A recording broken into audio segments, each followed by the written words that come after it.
안녕하세요. H채널의 한창훈입니다. 반갑습니다. 2019년 2월 19일 비트코인 및 암호화폐 차트와 뉴스 보는 순서를 진행하도록 하겠습니다.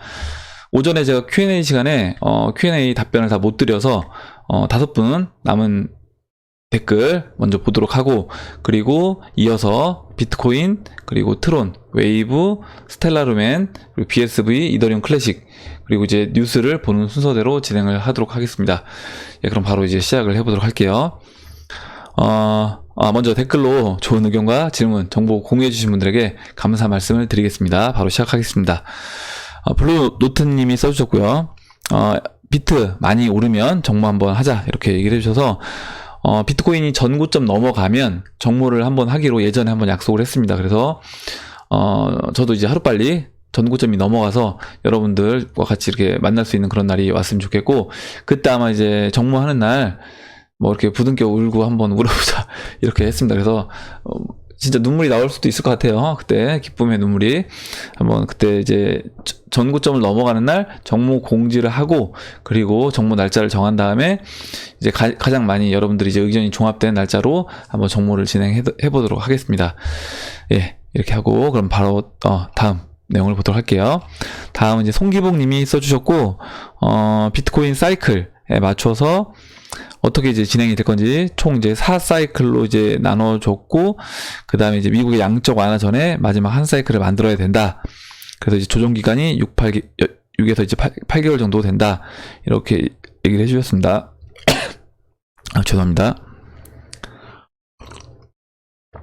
네, 그리고 4차 사이클 시작과 이제 비트코인 12억 도출 기간 이렇게 했는데, 아마 이제 그 존 메가피가 100만 달러 얘기했잖아요. 이제 그걸 맞춰서 2024년 3월에 네 번째 사이클이 완성되는 걸로 이렇게 얘기를 해주셔서 제가 일단 이거에 맞춰서 한번 그려봤습니다. 이렇게 맞는지 한번 보시고, 만약에 내용이 좀 다르다고 하면 다시 한번 댓글을 남겨주시면 또 얘기를 한번 해보도록 할게요.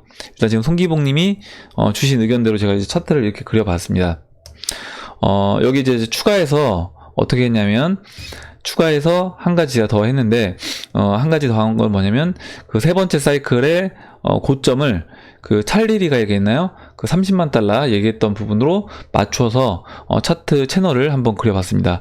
그러면 2021년도 3월 달에 찰리리가 얘기했던 그 30만 달러에 도달을 하고, 이제 세 번째 사이클이 되는 거죠. 완성되는 거고, 그리고 네 번째 사이클은 다시 올라가서 30만 달러에서 100만 달러까지 올라가는, 100만 달러까지 이렇게 올라가는 걸로 차트를 한번 그려보겠습니다.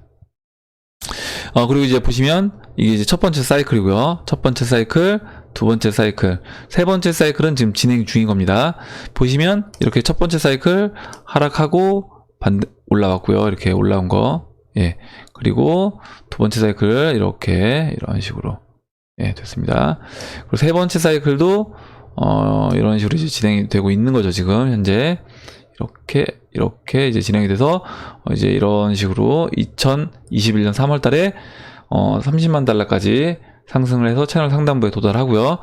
그 다음에 제가 한 가지 더 추가했는데, 그 찰리리가 얘기했을 때 그 이후에 다시 조정을 전고점인 2만 달러까지 간다라고 얘기를 했습니다. 그래서 전고점인 2만 달러까지 다시 한번 지금 이렇게 조정 받았던 것처럼요, 조정을 받고 눌러주고, 그 다음에 다시 이렇게 상승해서 100만 달러까지 올라가는, 이렇게 좀 그림이 약간 안 이쁘긴 한데, 이때는 이제 채널 각도가 바뀌는 겁니다. 그러면 채널 각도가 이렇게 한 번씩 바뀐다 라고 보시면 될 것 같고, 채널 각도가 바뀌니까 이런 식으로 이제 그림이 그려져야 되겠죠. 차트가 이런 식으로 이제 그려져야 될 겁니다. 이런 식으로, 이런 식으로 점과 고점을 잇는, 이렇게 이런 식으로 이제 진행이 된다라고 하면, 이번에 이제 그 경제 위기와 맞물려서 사이클이 총 지금 세 번째 사이클이 진행 중인 거고, 한번 상승이 있고 그 이후에 조정을 한번 거친 이후에 다시 한번 상승이 있다 라고 이제 의견을 주신 겁니다. 물론 이건 어디까지나 송기봉님 이제 의견이고, 제가 여기 송기봉님이 주신 의견에 예전에 찰리리가 얘기했던 그 가격대까지 적용을 해서, 그리고 찰리리가 그 다음에 조정을 전고점인 2만 달러까지 이제 간다라고 얘기를 했기 때문에 그 부분을 제가 이제 같이 겹쳐서 그려봤고, 이제까지 또 상승 패턴이 이렇게 이제 각도를 한 번씩 꺾으면서 상승을 했기 때문에 한 사이클이 돌 때마다요. 그래서 이제 그거에 맞춰서 한번 예상을 한번 해봤습니다. 예.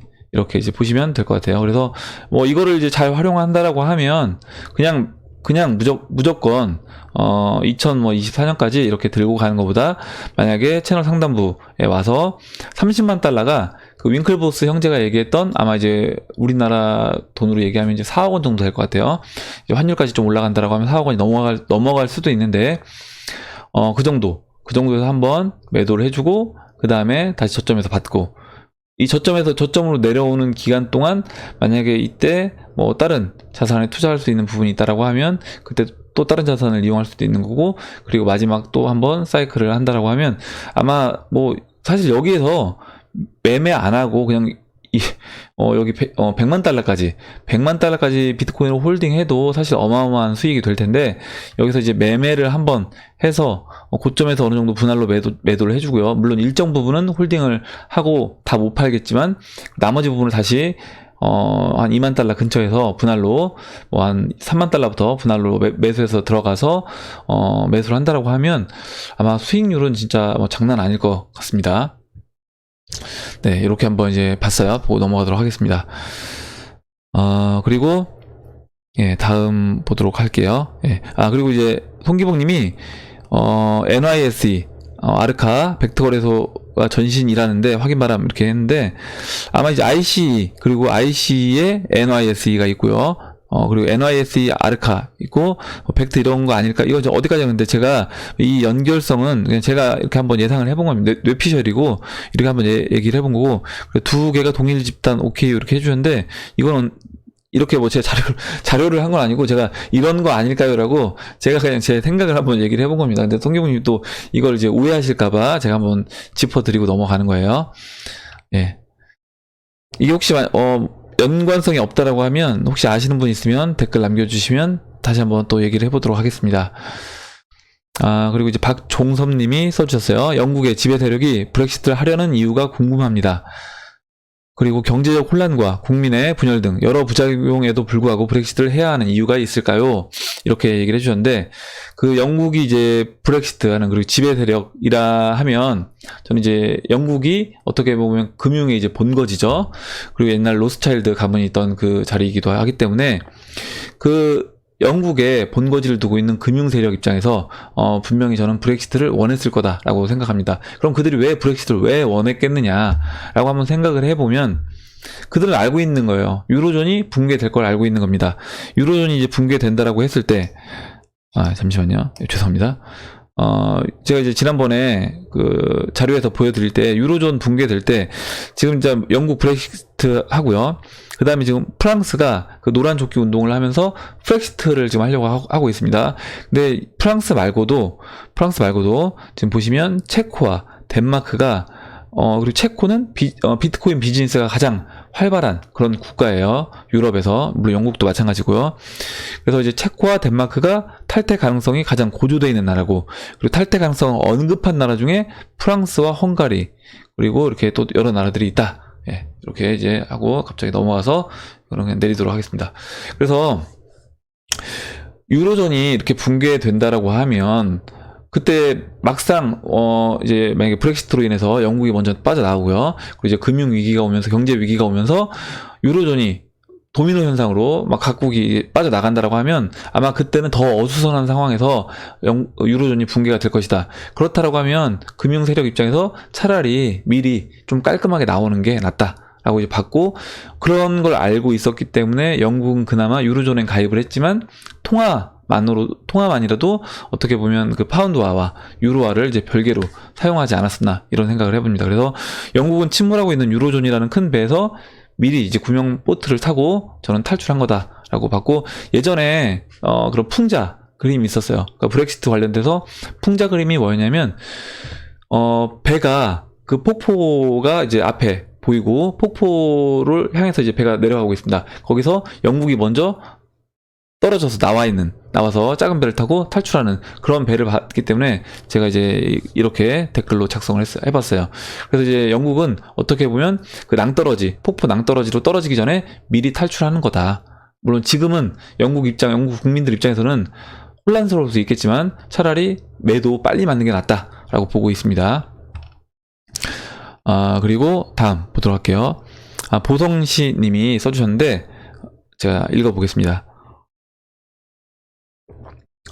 저는 지금의 암호화폐 시장을 빈센트 반 고흐의 작품과 같은 상황이라고 생각합니다.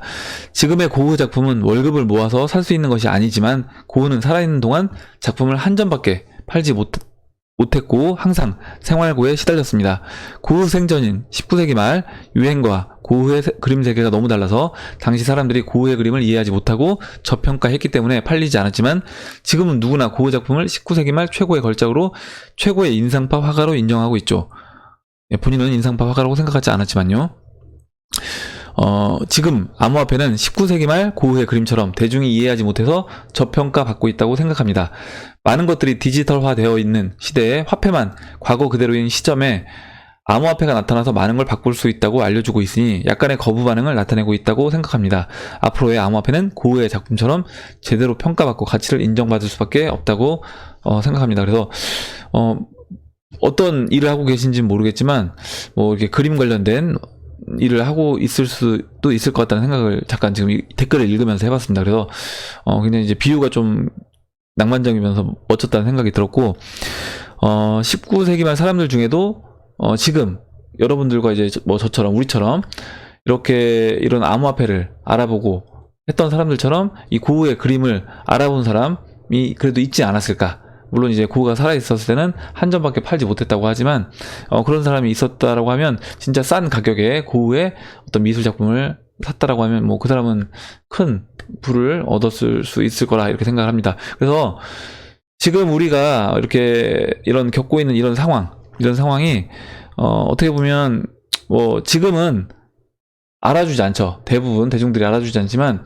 지금 이제 고흐 작품이라고 하면 사실 미술계뿐만 아니라 초등학교 때부터 배우잖아요. 이거는 굉장히 좋은 작품이다. 이렇게 어떻게 보면 배우고 우리가 잘하기 때문에 당연히 이제 고흐 작품이라고 하면 이거는 진짜 좋은 작품이다라고 이제 생각을 하는 것처럼 나중에 이제 비트코인에 대해서도 그런 식으로 될 수 있을 것 같아요. 뭐냐면 지금이야 비트코인 한다라고 하면 무슨 바다 이야기, 투기꾼, 도박꾼, 그리고 사이버머니 이렇게 생각하시는 분들이 많은데 나중에는 진짜 범접할 수 없는 일반인들이 비트코인 하나를 소유하는 거는 쉽지 않은, 우리가 지금 사실 고흐 작품 하나를 살 수 없잖아요. 일반인들이.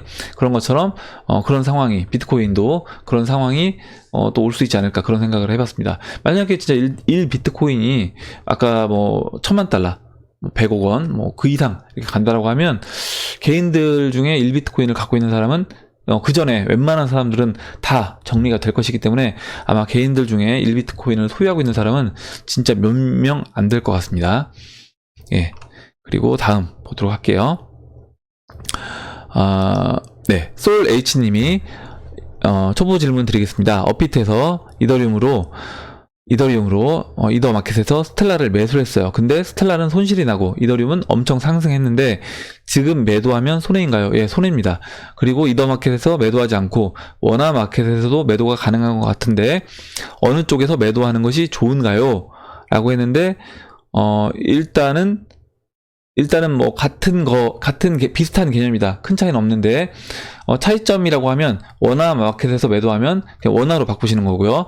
이더 마켓에서 스텔라를 매도를 하면 이더를 스텔라가 쌀 때 다시 이제 스텔라를 매도해서 이더리움으로 다시 바꾸는, 그래서 이더리움 개수만 줄어드는 꼴이 됩니다. 그래서 이제 그 부분은 선택을 하셔야 되는 거예요. 어떻게 할지. 근데 지금 만약에 이더리움을 스텔라루멘을 비쌀 때 사셨다라고 하면 굳이 지금 바꿀 필요는 없다.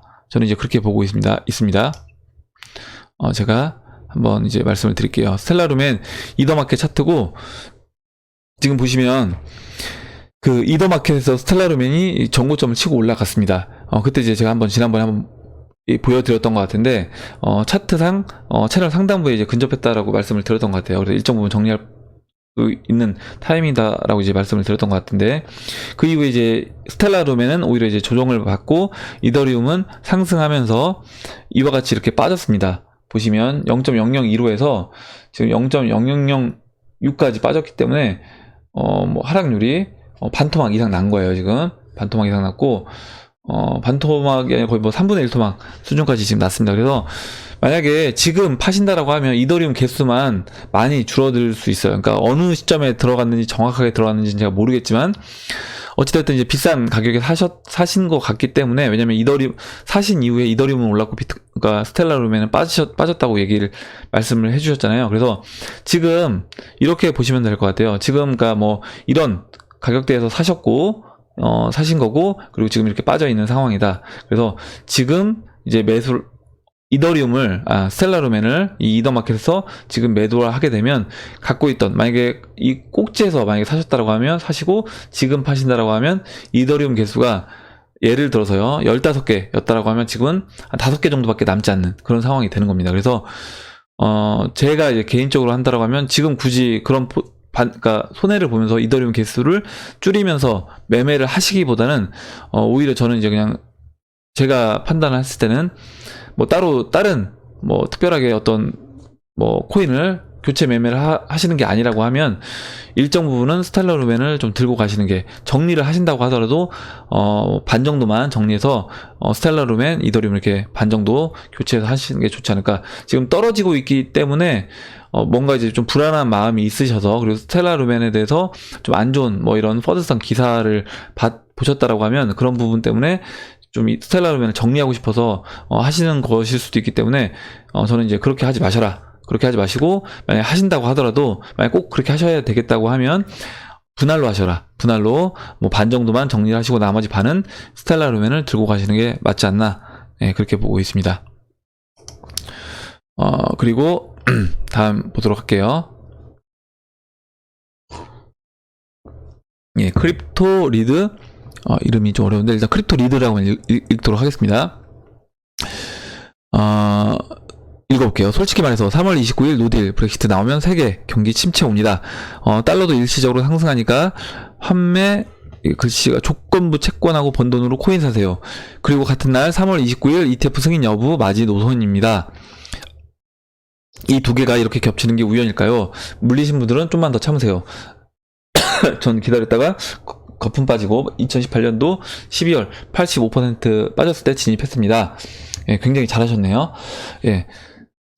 그리고 좀 일단 이렇게 차트를 잘 보실 줄 아는 분 같아요. 이렇게 하셨다라고 하면, 여윳돈 있으신 분들은 오르던 내리던 비트코인, 이더리움, 리플, 라이트코인 사세요. 이렇게 다들 성투하세요.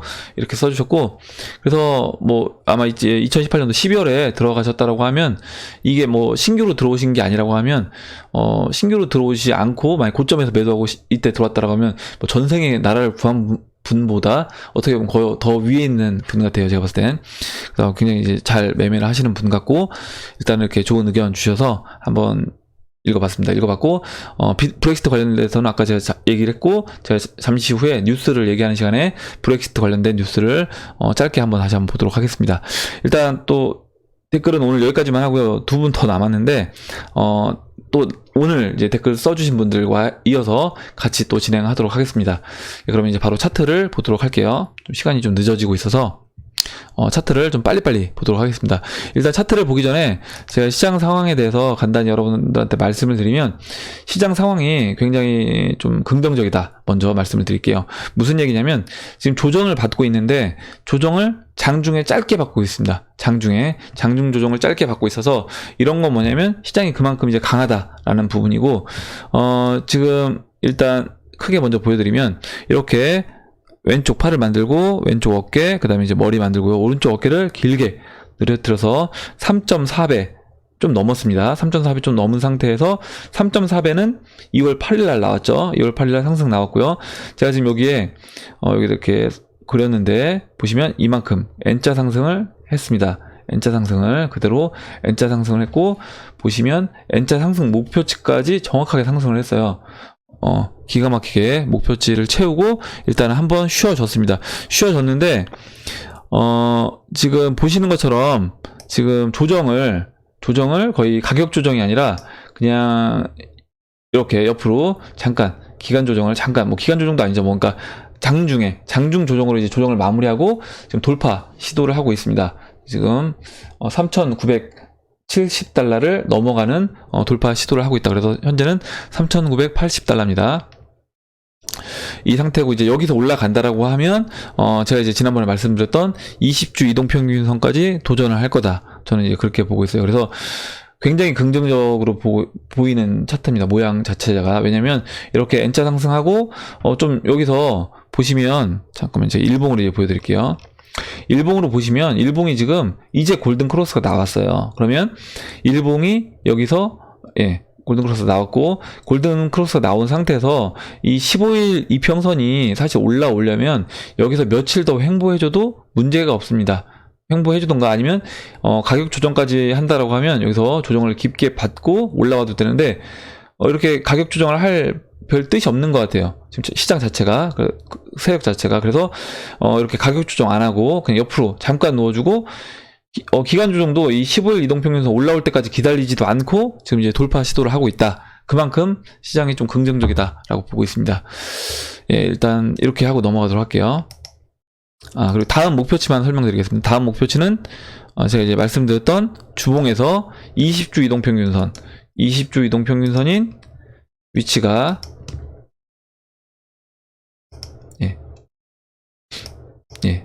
잠시만요. 20주 이동평균선 위치가요, 4,500달러, 4,500달러까지 내려왔습니다. 4,500달러. 4,500달러가 보시면 주봉에서 11월 25일 이때 윗꼬리를 달았던 이 윗꼬리 달았던 이 저항선과도 맞물립니다. 그래서 4,490달러까지 상승 목표치를 이제 보시면 될 것 같습니다. 네, 4,490달러까지 이제 상승하는지 한번 지켜보면 될 것 같아요.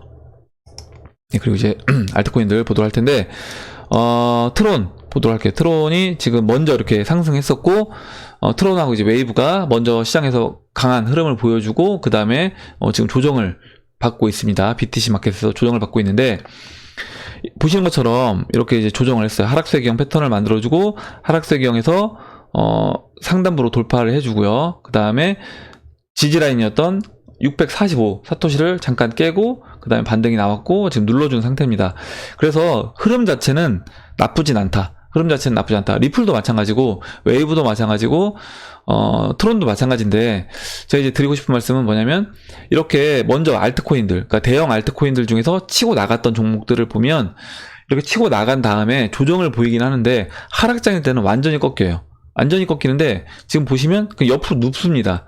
어느 정도 물론 가격 조정 어느 정도 보긴 하는데 그 이후에 완전 이렇게 뭐 다시 저점까지 내려오는 게 아니라 어느 정도 선에서 지지를 받고 옆으로 누워준다.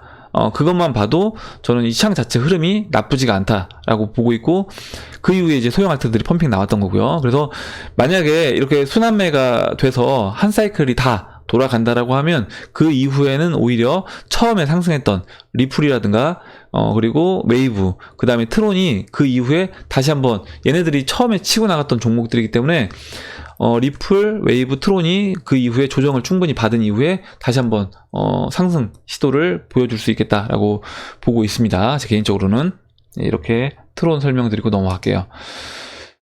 짧게 보도록 하겠습니다. 웨이브도 마찬가지. 웨이브 지금 트론이 비슷하잖아요. 먼저 이렇게 시장에서 BTC 마켓에서 큰 상승을 해주고 상승 후에 이렇게 옆으로 누웠습니다. 누웠고 하락세경 패턴 만들어주고 또 옆으로 누웠고요. 지금 이 하락 채널을 또 옆으로 이제 누워서 돌파를 하려고 하는데 이 지지라인 69,000 사토시를 보시면 굳건히 계속 지키면서 깨지 않고 옆으로 눕고 있다. 이렇게 보시면 될 것 같습니다. 그래서 리플도 그렇고 리플도 트론도 웨이브도 패턴이 비슷하다. 그러니까 먼저 치고 왔던 대형 알트 코인들 패턴은 비슷하다 보시면 될 것 같고 스텔라 루멘도 뭐 그와 같은 개념으로 이제 보셔도 저는 무방할 것 같아요. 스텔라 루멘 보시면 2017년 물론 이제 스텔라 루멘은 그 전에 이제 치고 간 이후에 조정 자체를 별로 안 받았어요. 그러니까 2018년도에 뭐 아까 얘기했던 뭐 웨이브라든가 트론이라든가 리플 같은 경우는 이렇게 조정을 여기서 이제 깊게 받고 나서 반등을 먼저 한 거고요. 웨이브는 그러지 않고, 죄송합니다. 스텔라 루멘은 그러지 않고 18년 욕 같네요. 2018년도 내내 이렇게 옆으로 수렴하면서 이렇게 삼각 수렴을 해주고, 그 다음에 오히려 지금 이제 약간 가격 하락세경 패턴을 그려주면서 가격 조정을 했다. 그렇다고 하더라도 스텔라 루멘이 나쁘냐? 그건 아니에요. 왜냐면 다른 알트코인들은 아직도 보면 이렇게 바닥에 있습니다. 2017년도 저점에 거의 바닥에 위치했는데, 스텔라 루멘은 보시는 것처럼 2017년도 바닥보다는 훨씬 더 위에 있는 상태예요. 그래서 흐름이 나쁘지 않고, 보시면 지금 이제 제가 영상을 찍는 중에 스텔라 루멘이 반등이 나오면서 이렇게 돌파를 했습니다. 돌파를 이 하락세경 패턴에서 하락세경 상단부를 돌파하는 흐름을 지금, 아까 제가 영상 찍기 전에는 없었고 밑에 있었는데 지금 돌파를 했다. 그래서 지금 2100사토시를 살짝 깨는 것처럼 보였는데 깨고 나서 반등 나와주고, 그 다음에 돌파해서 지금 앞으로는 흐름 자체가 나쁘지 않아 보인다. 그리고 이제 15일 제가 스텔라 루멘 일봉에서 15일 이동평균선 위로 안착해주는 게 중요하다라고 했습니다. 그래서 이제 안착해준다라고 하면 완전 역배열되어 있는 상태에서 15일 이동평균선 위로 올라간다라고 하면 그때는 다시 상승을 노려볼 수 있는 자리다 라고 말씀을 드리고 넘어가도록 하겠습니다. 이제 비트코인 SV 물어보신 분이 계신데, 일단 설명을 드릴게요. 지난번에 이제 비트코인 SV 대로님이 아마 물어보셨던 것 같아요. 일단은 차트상 신뢰도는 낮습니다. 왜냐면 2018년도 이때 이제 11월 달에 차트가 만들어져서 지금 이제 차트 흐름 자체가 물론 이제 몇 달 지나긴 했지만 아직 그 긴 시간을 보여주는 그런 차트가 아니기 때문에 신뢰도는 좀 낮다. 신뢰도는 낮은 상태고, 일단 보시면 지금 이 50일 이동평균선 일봉에서요, 50일 이동평균선을 돌파하지 못하고 있고, 제가 이렇게 채널을 그려봤습니다. 이렇게 저점과 저점을 잇는, 그럼 이제 고점과 고점도 연결되는 이 채널을 그려보면, 일단 BSV가 여기서 상승을 해주려면 이 채널, 이 하락 채널을 돌파해주는 모습을 보여줘야 된다. 그래서 하락 채널을 뚫고 올라가 줘야지 저는 이제 BSV는 상승 흐름을 보여주지 않을까라고 생각하고, 일단 현재 이제 15일 이동평균선도 15일 이동평균선 위에 있지도 않고, 그리고 하락 채널도 돌파해주지 못했기 때문에 일단은 계속 하락 채널을 따라서 내려간다라고 하면 그냥 계속 이렇게 하향할 수 있다라고 보시면 되는데, 지지 라인은 여기에 있습니다. 이때 이제 고점 역할을 했던 제가 지지 라인 하나 그려봤는데, 사토시 가격으로 일단 BTC에서 0.02로 BTC 0.02로 BTC에서 지지 라인이 있습니다. 그래서 이 지지 라인을 깨지 않고 여기서 먼저 반등을 해준다라고 하면 지금 이렇게 삼각 수렴, 그래서 이 삼각 수렴의 꼭 지점은 3월 23일이에요. 3월 23일 기간이 지나기 전에 여기서 이 빨간색으로 보이는 이 추세선을 돌파해주는 흐름을 보여주면 다시 한번 이때 처음에 초반에 상승했던 그런 상승 흐름을 한 번쯤 다시 한번 기대해 볼 수도 있는 그런 모습이 연출될 것 같습니다. BSV 이렇게 보고 마지막으로 이더리움 클래식을 보도록 할게요. 이더리움 클래식은 다른 이제 보통 알트코인들과 비슷합니다. 그러니까 저점에서 놀고 있는, 보시면 잠시만요.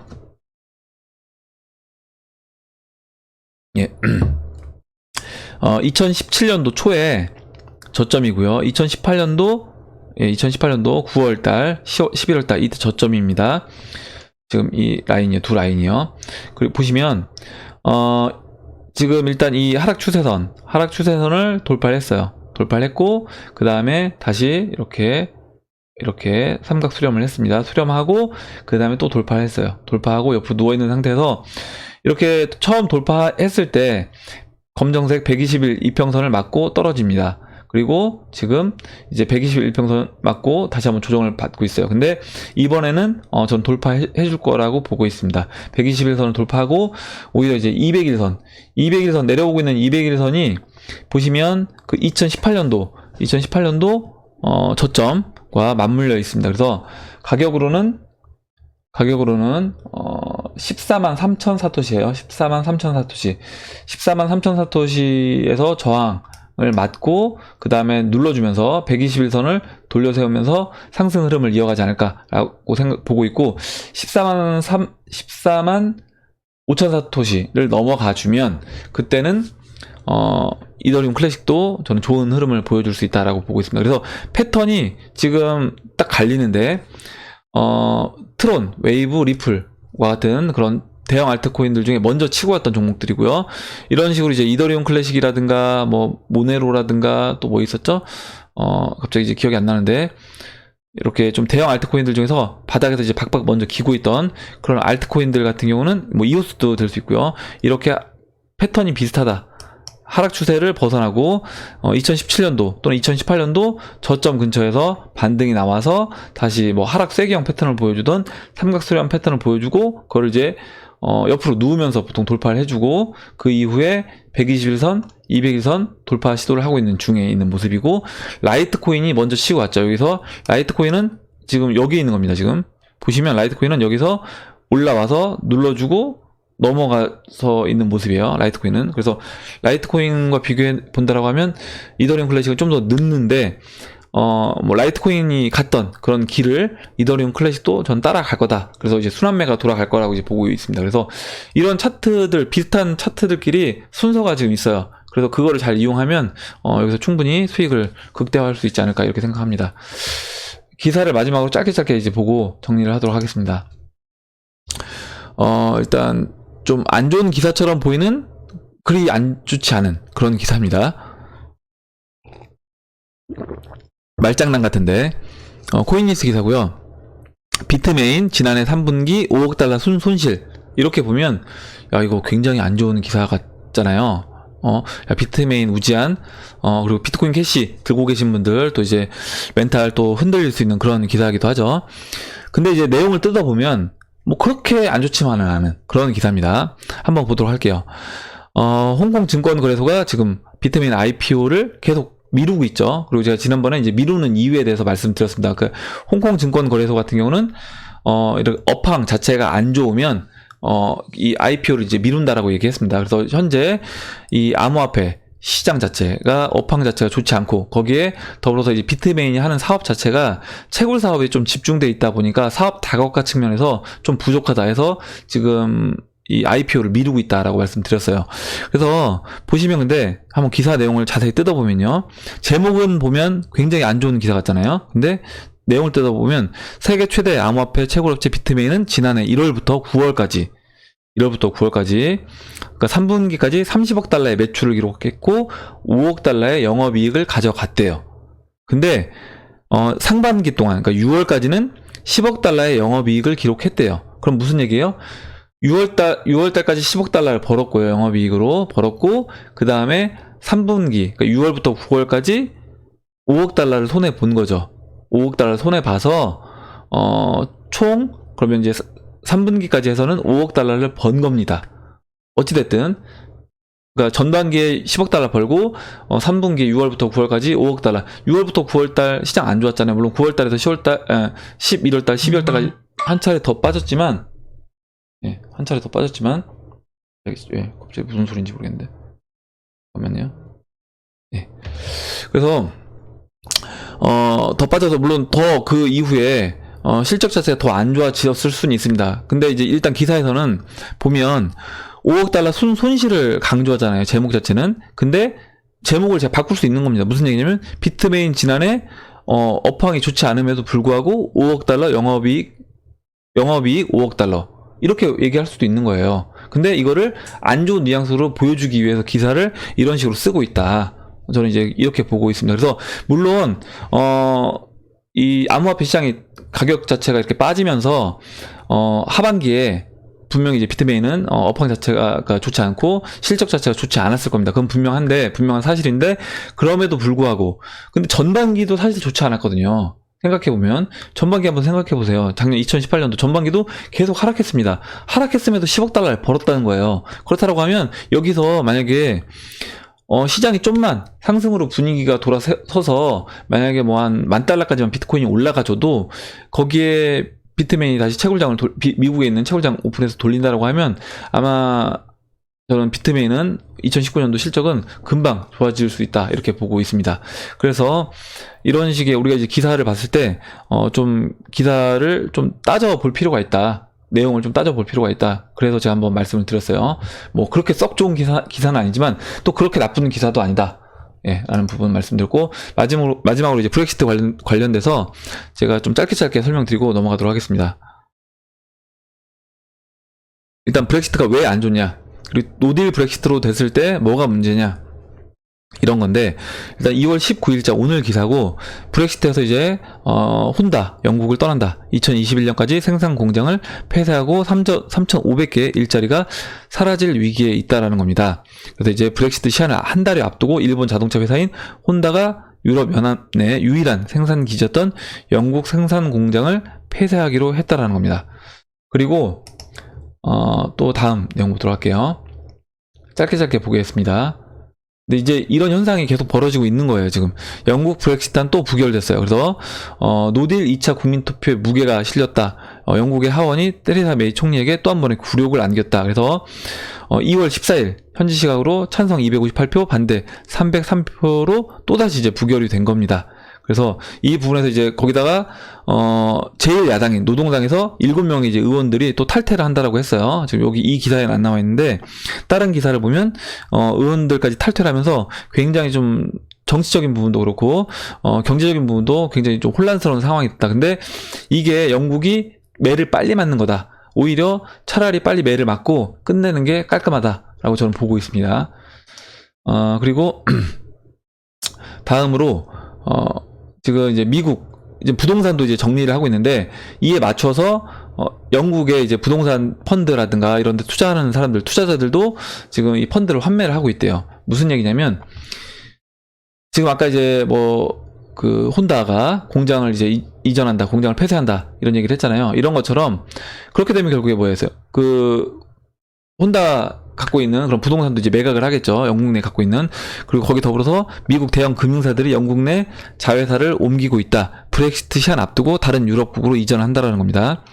그래서 이제 BOA를 비롯한 미국의 금융회사들이 런던의 자회사나 유럽 본사를 다른 지역으로 이전하고 있다. 글씨 크기를 좀만 키워보도록 하겠습니다. 그래서 일단 이 3월 29일로 정해진 브렉시트 시한을 앞두고 런던에 근거지를 뒀던 자회사를 EU 각국으로 이전하면서 영국의 금융 지도가 변하고 있다. 그렇다고 하면 당연히 이제 사무실을 이전하고 아니면 내 건물을 통째로 썼다고 하면 건물을 이제 매각을 하겠죠. 건물을 매각한다거나 아니면 뭐 임대를 했다고 하더라도 또 건물을 비우고 나갈 겁니다. 그런 식으로 영국의 벌써 부동산 시장에 안 좋은 영향을 이 브렉시트가 미치고 있다. 그래서 영국도 부동산 펀드들 환매에 나섰다고 해요. 그래서 이런 부분을 보면 영국 브렉시트가 뭐가 뭐 큰 문제냐 이렇게 이제 보시는 분들도 있지만, 이거는 지금 시작에 불과하다. 이런 시작에 불과한 거고, 영국에서 이런 부동산이 매도가 일어난다라고 하면 이 매도가 또 매도를 부르는, 매도가 매도를 부르면서 이게 경제 전반에 영향을 저는 미칠 거라고 보고 있습니다. 예, 오늘 밤이 늦은 관계로 여기까지만 이제 설명을 드리고 또 이제 내일 또 여러분들 찾아뵙도록 하겠습니다. 그러면 이상으로 2019년도 2월 19일 비트코인 및 암호화폐 시황 방송을 마치도록 하고, 오늘 나온 얘기들 중에 여러분들 뭐 궁금한 거, 그리고 의견, 그리고 같이 얘기해보고 싶은 정보 있으시면 정보를 주시면, 정보를 이제 같이 공유해 주시면 같이 이야기해보는 시간을 가져보도록 하겠습니다. 댓글 남겨주신 분들한테 다시 한번 감사 말씀드리고, 그러면 영상을 마치도록 하고, 영상이 도움이 되셨다면 좋아요와 구독 버튼 그리고 알림종 버튼을 눌러주세요. 감사합니다.